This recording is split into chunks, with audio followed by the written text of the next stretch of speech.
Okay. Let me get this to go full screen. The signal I'm getting is full screen. It's weird. Off tilt on that one, but not that one. Yeah, you're good on that projector. Interesting. If I move to that side of the room, watch it. Yeah. Is it good? Can everybody tolerate this on this side? No? Well, I don't know what we'll do to fix it, so Yeah. we can move. Okay. So, can everyone hear me okay? All right, awesome. So, I am Joe Gray. This is OSINT for the win. Basically, I'm going to talk to you about how to do better penetration testing through your social engineering attacks using open source intelligence. So, about me, I'm an enterprise security consultant at Sword and Shield. I was in the Navy. I navigated submarines. I didn't touch IT per se. I've got a few certifications. I write blogs for anyone who's willing to listen. As noted in the introduction, I do have a blog and a podcast at advancedpersistentsecurity.net. We'll talk about that a little bit later. Before I moved to Tennessee from Georgia, I taught Introduction to Cybersecurity, Information Security, and Introduction to Computing in colleges.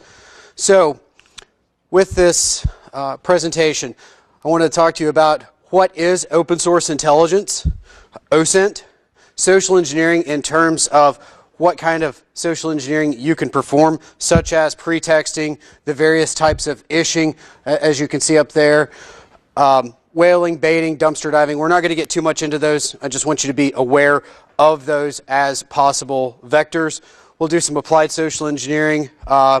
Then we'll talk about enabling better social engineering through open source intelligence, mitigation, and if we have time, we'll talk about training your teams for prevention. So, to talk about social engineering, what is it? In essence, it's human hacking. It is trying to get the target to either give you information or perform an action they wouldn't do so otherwise. So, that typically bypasses your normal security controls because in reality you can spend $500,000, $5 million, $5 billion on technology, but if you can get a user to click something and actually let that perform an action or change the firewall rule for you, you've negated it. So here's a few books I recommend. You definitely Christopher Hadnagy's Social Engineering, Dr. Robert Cialdini's Influence, The Psychology of Persuasion, and then we can't talk social engineering without mentioning Kevin Mitnick. So, The Art of Deception is another good one. With that being said, we have the pioneers of the art. I've mentioned three of them already. In the top left, you have Kevin Mitnick. The top right, you have Dr. Cialdini. The bottom right, you have Christopher Hadnagy. And then you have Frank Abagnale on the bottom left of Catch Me If You Can fame. He is who Leonardo DiCaprio depicted. So that was basically the story of his life, and since he's done his time, he's now a consultant for the FBI. He designs secure checks and does other things on the white hat side now. So moving on into examples of social engineering. We always hear about phishing, but then there's also spear phishing, which that's what this primarily is going to address because you're going to hone in on a specific target. Whaling, which is social engineering, the big fish, your C-level, your senior management. Vishing, which is voice phishing. Smishing, which is text message phishing. Baiting, that could be dropping USBs that say bonus data or layoffs or something like that to get someone to get curious and plug it in and then let it do your deed for you. Pretexting, which is basically when you take on a persona, which is exactly why we see Daniel Day-Lewis here. He's a method actor.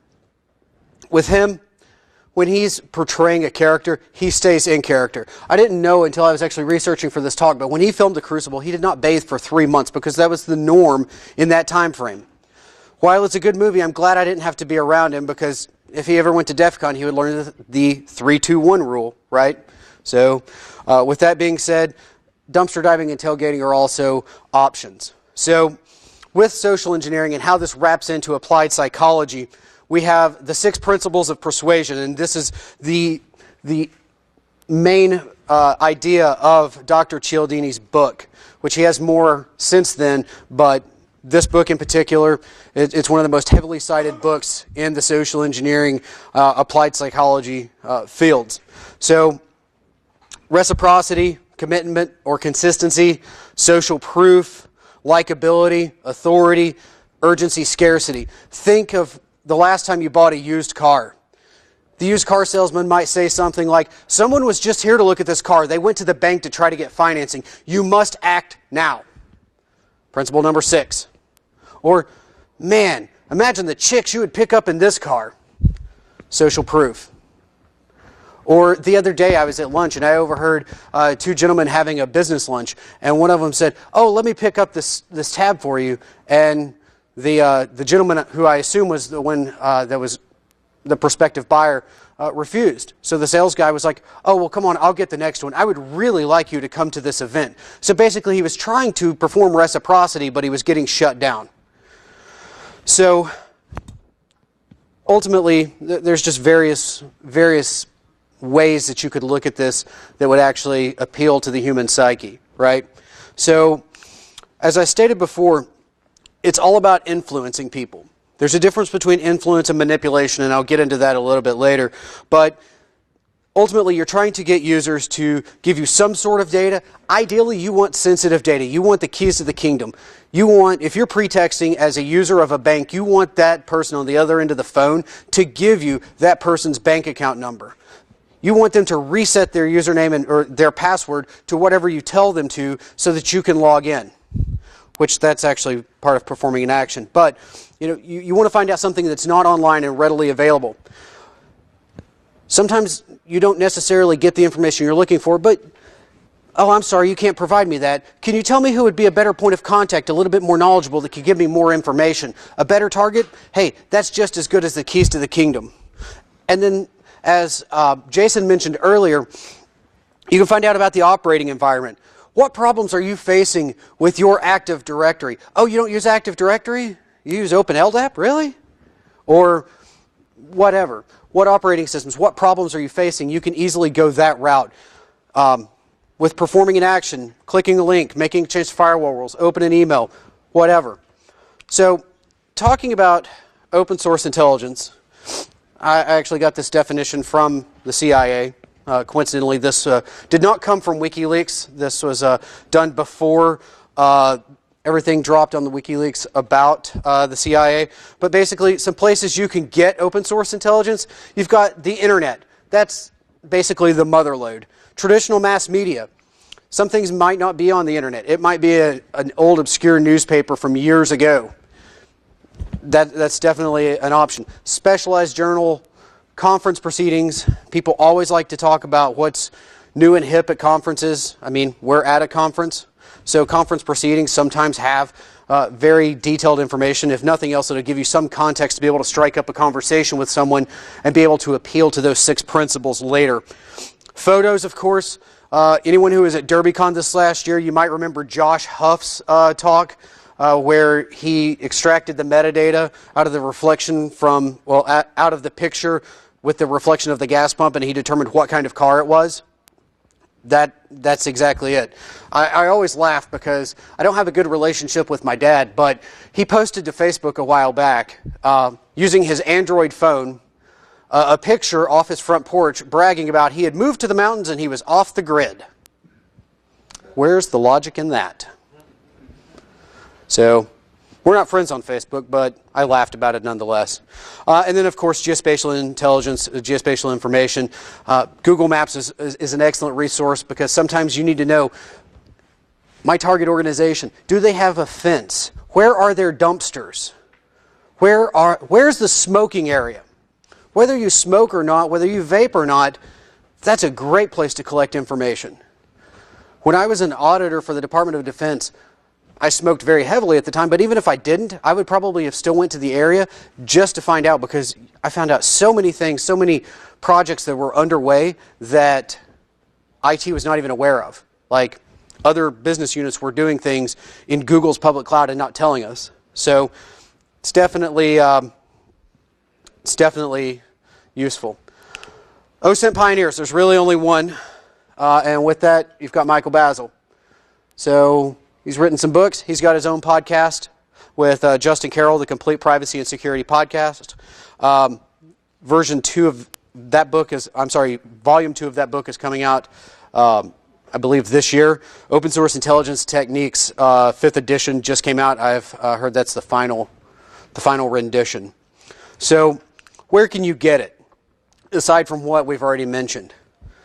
How many times have you been sitting in a bar? I mean, for those in attendance today that was at the Hilton last night, think of the conversations we could have overheard and what we could have done with that. I mean, the couple that was over in the corner smooching all night, we could have probably learned a lot about them. Probably from the sweet nothings that he was whispering. I don't know. Think of all the times that you've been in the mall and you hear someone just giving their credit card number over the phone because their account's locked out or something. Restaurants, of course, it's just like the story I told you earlier. I was sitting in Taste of Thai in Knoxville, Tennessee, hearing people go on about their business deal and how they're planning on franchising something out and making $150,000 a pop.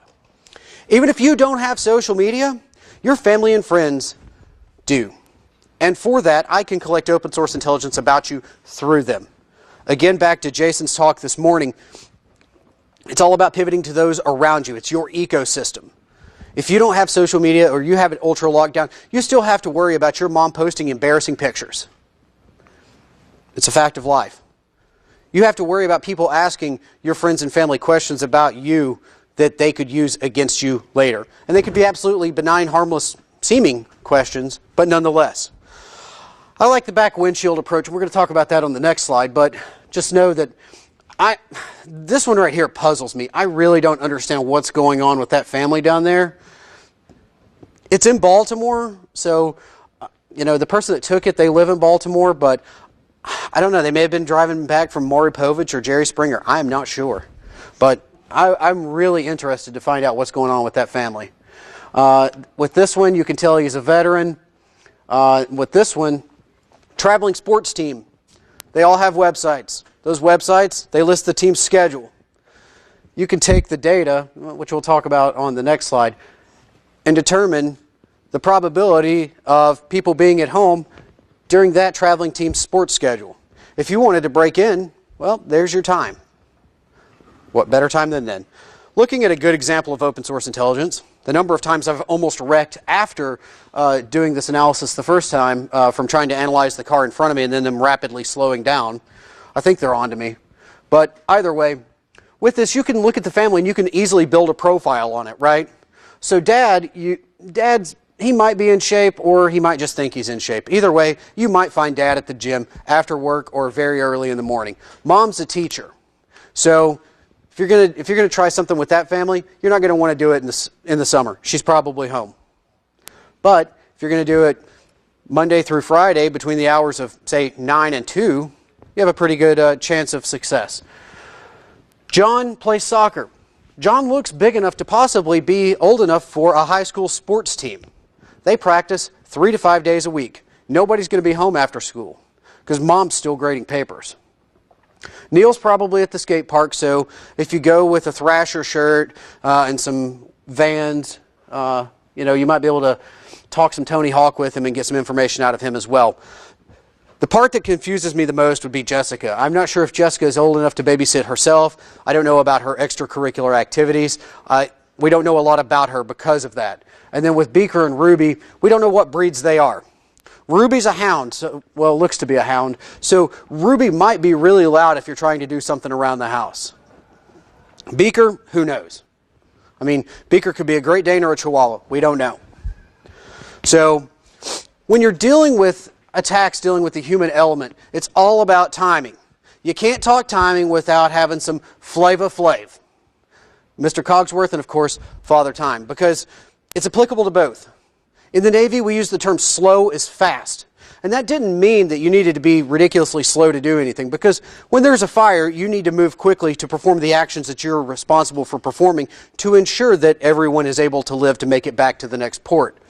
But you don't do it at such a pace that you become reckless.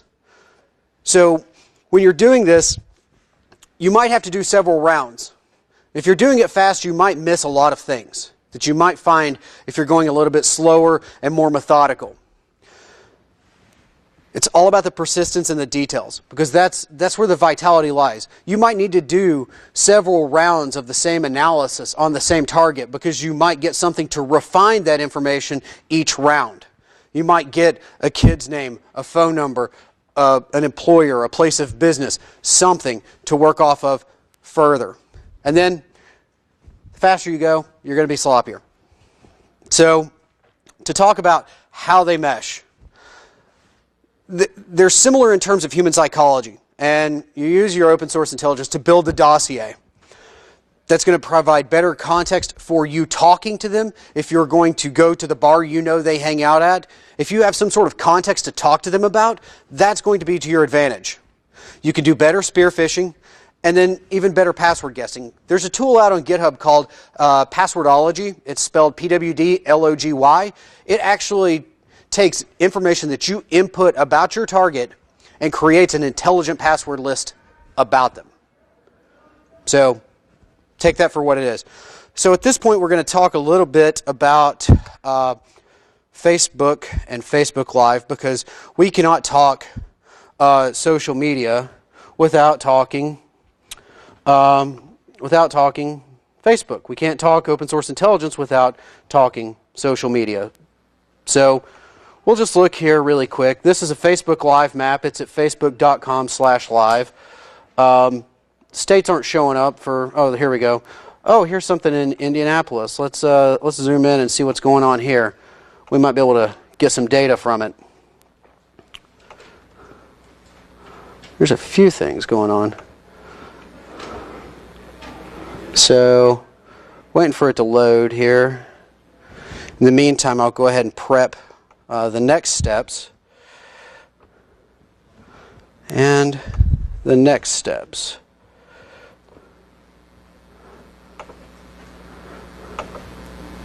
So,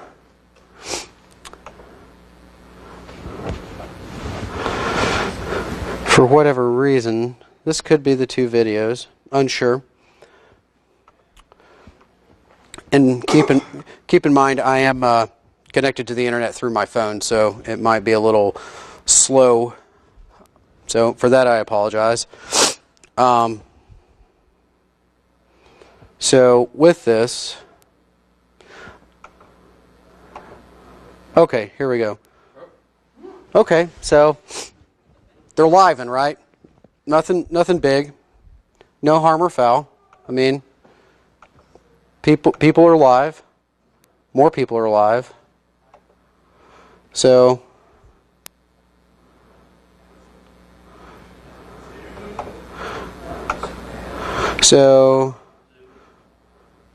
here's what we're looking for. We don't care about what they're talking about at this point. Here's what we care about. This is called the video ID. And here is Michael Basil's Intel Techniques website. If you go right here to the bottom and under video data, it's going to take you to this PHP file that he has operating on his site.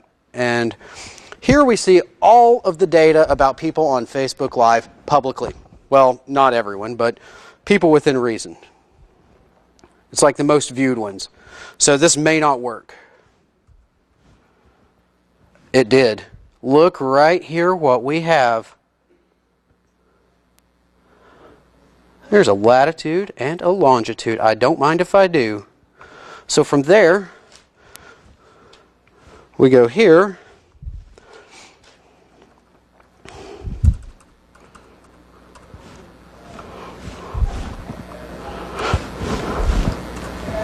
See where he is. Okay. Let's get a better look. I'm not familiar with Indianapolis, so it might be something really obvious, but it might not be. I don't know. Well, he's somewhere in this area. So, he could be right here at this house. So I did this on a politically affiliated website a while back. Someone was, the talk was just absolutely hammering the snowflakes in Berkeley into the ground.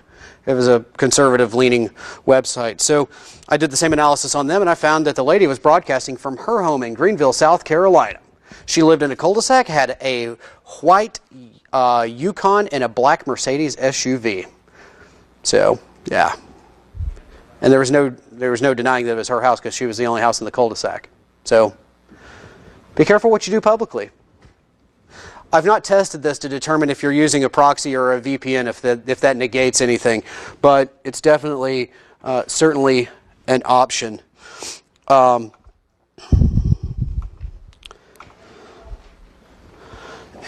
I'm just starting something for the next part of the demonstration.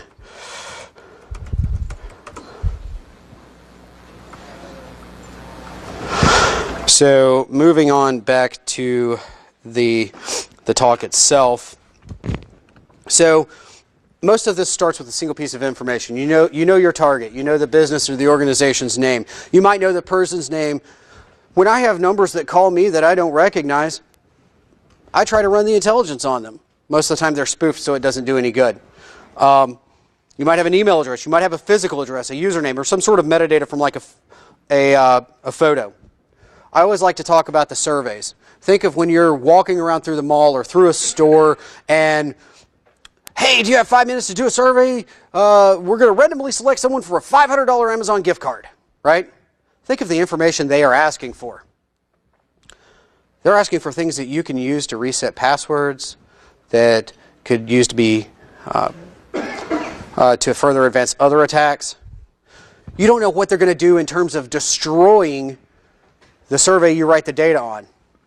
Honestly, I would be surprised if anyone ever actually won that $500 Amazon gift card. Honestly. But, sorry Salesforce if you're still in the room. I know there was a Salesforce employee earlier. But it's the core of marketing. This is what Salesforce is about.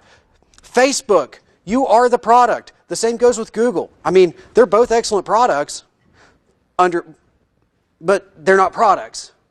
We are the products. The users of Facebook, the users of Google, those are the products. Retail stores.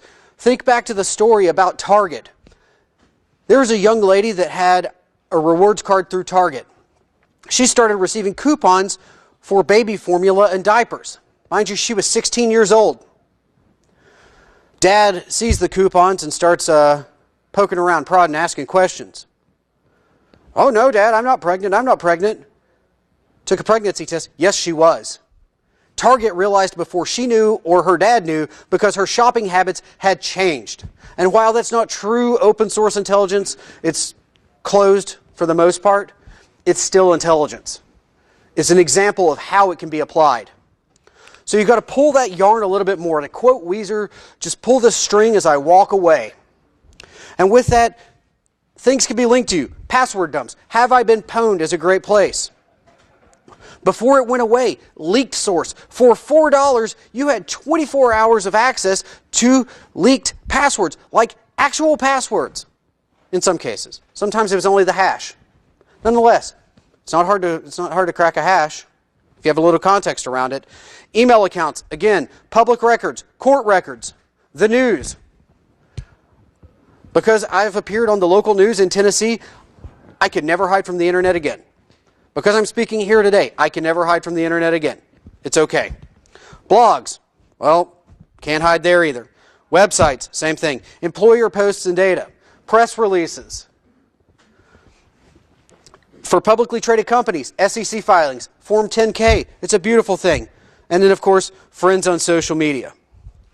As I said before, this is not one and done. You might need several rounds. You might be at the final stage of your intelligence gathering, and you might find something that's like, you know what, I need to go back and apply this into my analysis and use it to gather more information. You might need to do that to look at it from a different angle. You might not have thought about something. At this point, we kind of reiterate the 6 principles: reciprocity, commitment, consistency, social proof, likability, authority, urgency, scarcity. Think about malware. You need to click this and you need to pay us money because the FBI says you need to. Or the phone calls. This is the IRS. You need to pay us in Apple gift cards. Calling from a Miami phone number. When did you move from DC to Miami? Okay. But anyway, So at this point, we apply those principles. You know enough about the person you're after. So when you're sending them the phishing email, you have the context. You know what they're going to click on. It's like the example Jason provided earlier with, hey, I had a really good time at my going away party. My vacation was great. I'm settling into North Carolina. By the way, this happened. Link out of nowhere, and then blah, blah, blah, blah, blah, blah. You have enough context to make them think that that link is associated with it. You don't have to say it, you just have to infer it. And then, of course, pretexting and impersonation. In my current role, I actually do some pretexting and impersonation. I've dealt with some financial institutions, some manufacturing companies, so on. And you just have to get into character. The first client that we dealt with, we had this story. We had a baby crying in the background. We were in Walmart. We needed some account information. We really had to do this. It didn't work. So we called an audible. We spoofed an internal number from legal, and we called their CFO, and we said that, hey, so-and-so that we go to church with, he's trying to get an internship with the FBI. You know, we got robbed a few months ago. He needs some data about the financial impact of a bank robbery. He's reached out to SunTrust, Fifth Third, and BB&T, and they all shot him down. Can you help? Oh, yeah, I sure can. I sure can, Miss Such and Such. Okay, excellent. What email address do I give him? Because this company was in Tennessee, I actually had to use my authentic Tennessee accent because that's where I'm from. It took a long time for me to actually get away from it as this. It took about 7 years of being in the Navy to do that. But anyway, my email address is such and such at somewhere. Okay. About 7 minutes and 43 seconds later, I pressed send from a Gmail account. And it was nothing but a link to the survey. 15 clicks later on his work computer, 5 clicks on his cell phone later, he emails back and says, hey buddy, that link didn't work. Can you send it to me as a file? Yes, we can. So there goes the macro-enabled Word document. Well, he emails back and says, hey, that opened up the first time, but it was really fuzzy. So I clicked that thing, and it was still fuzzy. So I thought my computer was broke, so I closed it, and I opened it again. Now my virus scanner won't let me open it. Do you have another file? Yes, we do.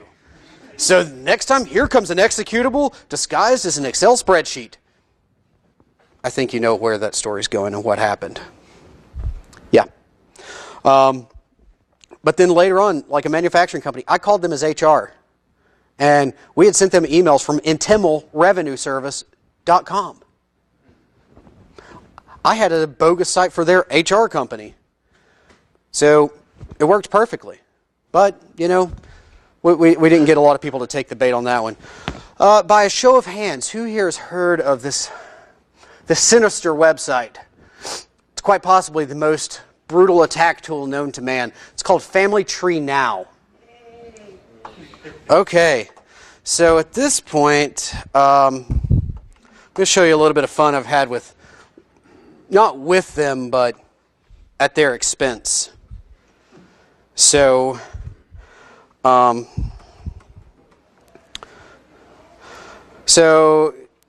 a show of hands, who here's familiar with like Social Engineer Toolkit? Okay. So there's this really awesome function in it, and I'm about to show you, just for the giggles. I try to stay anti-cliche. But anyway, so right here we have the SE Toolkit, you know. Thank you, Adrian's parent company, for maintaining such a wonderful tool. Nonetheless, we're going to look at social engineering attacks, specifically website attack vectors, credential harvesting, and the site cloner. At this point, I'm just going to step through this. I'm not actually going to perform everything, but you just input the IP address. So I'm just going to give it, you know, home, no big deal. And then we'll do.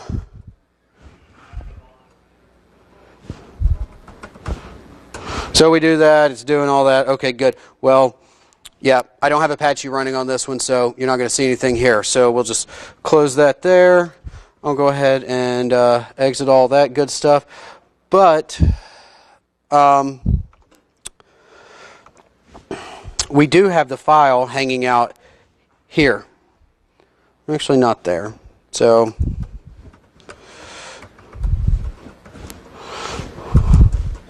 we do have it here. That's, you've got, you know, your index data here. So that index 1 or index2.html and index.html, that would be the data that's copied. So that's where Family Tree Now would exist. So anyway, in the other instance, basically I sent an email out from a domain that I do own, familytreenow.online. And basically it says that someone input information about you on Family Tree Now, and we would like you to validate it. Upon clicking it, there's also an opt-out option too, because that's always good. But anyway, it takes you here. For reference, the website has changed since I did this, but this is the real website. This is not the real website. But anyway, you can do all the stuff here, nothing big. I've taken all the links that would be for familytreenow.com out, and basically there's nothing there. But if you want to validate the information, let's look at what kind of information they want us to validate. Let's see here. There's first name, last four, date of birth, address, city, state, zip code, mother's first name, mother's maiden name, mother's last name, father's first name. Imagine what you can do with this. And then if you click submit, oh no, there's a payload. Oh no! Oh no! And this was built specifically for awareness type things, so I didn't want to get too sinister with it. You know, with Rick Astley, it's not too sinister. But nonetheless, that is a point. What also occurs during this time is there's a actually monitor the Apache logs, and when you hit validate, everything that you input in those fields is input into the GET request. So I capture it all in the Apache logs. So there it is. You know, I just navigate to that, and it's there. Or if you want to opt out, it's, you know, you click here to opt out, and anybody want to guess what happens when you opt out? Oh no! It's him again! But nonetheless, I mean, that took almost no time at all. Realistically, the hardest part really was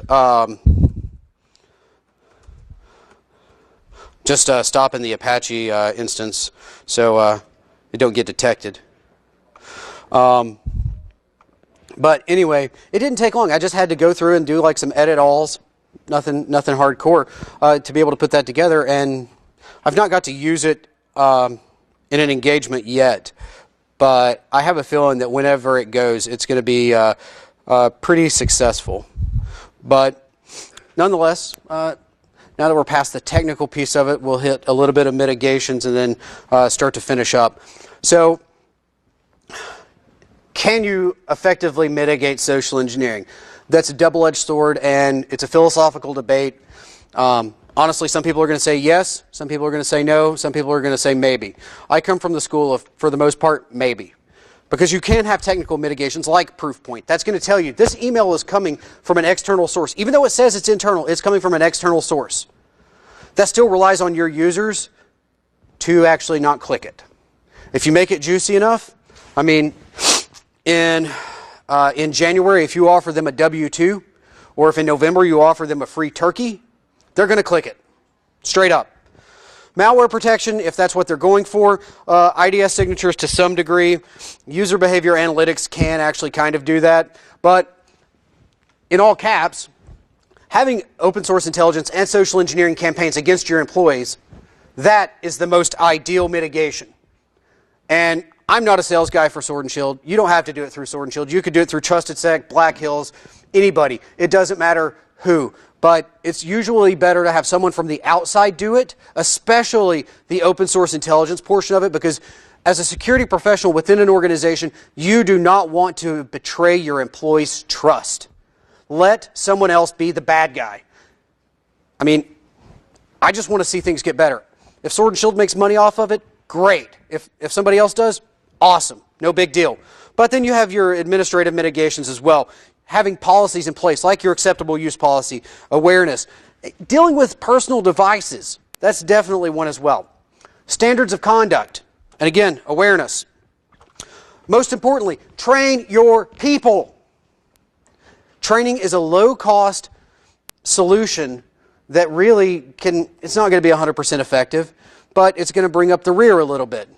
You make it relatable to people. I like to use what's called the SMART framework: specific, measurable,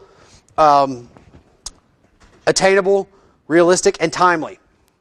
If you do that and you maintain their interest and show them how their actions impact the organization, you'll have a better outcome. Because realistically, insider threat, social engineering plays into that. I call people who are untrained that fall victim to social engineering, I call that passive insider threat. Active insider threat being someone with malicious intent. Nonetheless, you have your training recurring. You don't do the check the box once a year and move on. No. Because that's 364 days for them to forget. You do something weekly, monthly, quarterly, something. You have to have management commitment from the CEO to the janitor. If you have management commitment, that actually plays into the authority principle of persuasion. It will better persuade the people lower on the totem pole to actually do things to help your organization. Role-based training is also important. As an IT professional, if I get an email with an attachment, I'm probably not going to open it. If I worked in human resources and it said resume, yeah, I would. If it were accounting, if I were in accounting and it said invoice, you guessed it. Contracting. Management, I'm not saying they think they're above the rules, but management kind of thinks that they're immune to things, that they're untouchable, especially those with assistants. If you can make it through them, I mean, it's over and done with. Help desk. I mean, they're going to get calls and they're going to get solicited to reset passwords, create accounts, whatever. Non-technical personnel. And this is in addition to general training across the board. And your C-level suite and your senior management needs customized training as well, because they face different problems than the technical team, than HR, than everybody else, really. And this is the final rant about training. You need to clearly define who you want things to be reported to, how you want it to be reported, what you want people to do if they receive a fish, if they fall for the fish, if they fall victim. Because this actually falls into your incident response plan, and it's going to make it a lot easier for you. If you know where patient 0 is, your incident response process is going to speed up tremendously. With that being said, you need to let them know what to do with their computer. If they click a fish, do you want them to shut it down, pull the network cable, step away, lock the screen, do nothing? What? Do you want them to contact you via email, phone, walk over, carrier pigeon? What? You need to define that. And most importantly, a non-punitive policy. People are not prone to report if they think they're going to get in trouble. You reward those who do report, and those who report that they've done things, don't hold it against them. Obviously, if it becomes a trend and they're reporting something every week, you might want to consider something else. But an honest mistake here and there, no problem. But you need to be cautious with gamification. So if you have users that report, hey, I got this phishing email, hey, I got this, hey, I got this, eventually they're going to start signing up for phishing lists so they can get the prize, whatever the prize is, especially if you give them time off. So just understand what happened with Wells Fargo and the incentive program there with the fake accounts before you start gamifying something. I recommend things like a parking spot, free lunch, stickers, yellow stickies of appreciation. I'm a huge fan of those. Challenge coins, those work as well. I wouldn't appeal to a candy bar. I'm diabetic. I'd be like, what, are you trying to kill me? So with that being said, here's how you contact me. I'm on Twitter at C_3PJoe and also at ADVPersistSec. I'm on LinkedIn. There's my email addresses, my personal, well, my quasi-personal and my work one. Blogging the podcast is at advancedpersistentsecurity.net. Podcast is basically everywhere you can find podcasts. Any questions in the meantime? Questions, comments, complaints, grievances, thoughts, opinions? other statements? Okay, so I'm further obligated to show you this slide of here's how you contact Sword and Shield. So there's the address, social media. If you want a consultation, secure me at swordshield.com. And here's my further speaking engagements. If anyone's interested, I will be back at Circle City Con, and I will be giving open source intelligence and social engineering 4-hour training in addition to a talk. So again, any questions, anything of the sort? Okay. Thank you very much.